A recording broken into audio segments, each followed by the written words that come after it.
ఆంధ్రప్రదేశ్ రాష్ట్ర ప్రభుత్వ ఉద్యోగులు మరియు పెన్షనర్లు ఎదుర్కొంటున్న అతిపెద్ద సమస్యల్లో పెండింగ్ బకాయిలు ఒకటి. ముఖ్యంగా 11వ పీఎస్సీ పే రివిజన్ కమిషన్‌కి సంబంధించి DA DRS allowance, DRS relief బకాయిలు ఉద్యోగులు, పెన్షనర్లకు తలనొప్పిగా మారాయి. ఈ బకాయిలు ఒక్కొక్క ఉద్యోగి, పెన్షనర్ యొక్క బేసిక్ పేని బట్టి 2,00,000 నుండి 4,00,000 వరకు ఉన్నాయి. గత ప్రభుత్వం ఈ బకాయిలను చెల్లించడంలో పూర్తిగా విఫలమైంది. దీంతో ఉద్యోగులు, పెన్షనర్లు తీవ్ర నిరాశకు గురయ్యారు. గత ప్రభుత్వం ఒక్క డీఏ బకాయిను కూడా చెల్లించకపోవడంతో ఉద్యోగులు తీవ్ర అసంతృప్తి వ్యక్తం చేశారు.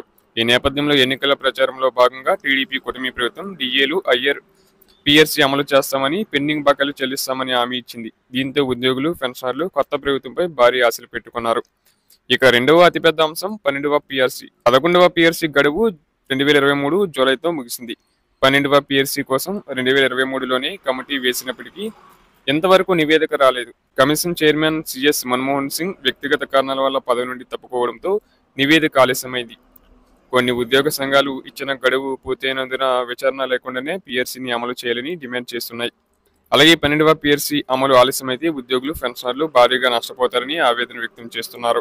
ఇక 12వ పీఆర్సీ అమలు చేస్తే అప్పటి వరకు ఉన్న డిఏ బేసిక్ లో కలుస్తుంది. అంతేకాకుండా షిప్మెంట్ కూడా ఉంటుంది. ఈసారి షిప్మెంట్ 27 నుండి 30% వరకు ఉండొచ్చని అంచనా. దీనివల్ల ఉద్యోగుల బేసిక్ పే 63% వరకు పెరిగే అవకాశం ఉంది. ఉదాహరణకు 40,000 జీతం ఉన్న ఉద్యోగికి 25,000కు పైగా అదనంగా పెరిగే అవకాశం ఉంటుంది. ప్రభుత్వం పీఆర్సీ అమలును ఆలస్యం చేస్తే ఉద్యోగులు మరియు పెన్షనర్లు భారీగా నష్టపోతారు. ఈ నేపథ్యంలో కూటమి ప్రభుత్వం ఐఆర్ ప్రకటిస్తామని హామీ ఇచ్చింది. ఈ మేరకు ఉద్యోగ సంఘాలతో చర్చలు జరుపుతుంది. ఎన్నికల సమయంలో ఇచ్చిన హామీ మేరకు ఉద్యోగులకు మేలు చేయాలని అందరూ కోరుకుంటున్నారు. అలాగే ఉద్యోగుల సమస్యలపై స్పందించిన పవన్ కళ్యాణ్ ఉద్యోగులకు అండగా ఉంటామని హామీ ఇచ్చారు. అన్ని బకాయిలు ఒకేసారి చెల్లించే పరిస్థితి లేదని, విడతల వారీగా చెల్లిస్తామని తెలిపారు. అంతేకాకుండా సిపిఎస్ కంట్రిబ్యూటరీ పెన్షన్ స్కీమ్ రద్దు చేసి ఓల్డ్ పెన్షన్ స్కీమ్ పునరుద్ధరిస్తామని హామీ ఇచ్చారు. దీనికోసం 1 సంవత్సరం గడువు కోరారు. కూటమి ప్రభుత్వం ఏర్పడిన 2 వారాల్లోనే ఉద్యోగులకు సంబంధించి ఒక ప్రధాన సమస్యను పరిష్కరించింది. ఉద్యోగులకు, పెన్షనర్లకు 1వ తేదీన జీతాలు, పెన్షన్లు జమ చేసేందుకు చర్యలు తీసుకుంది.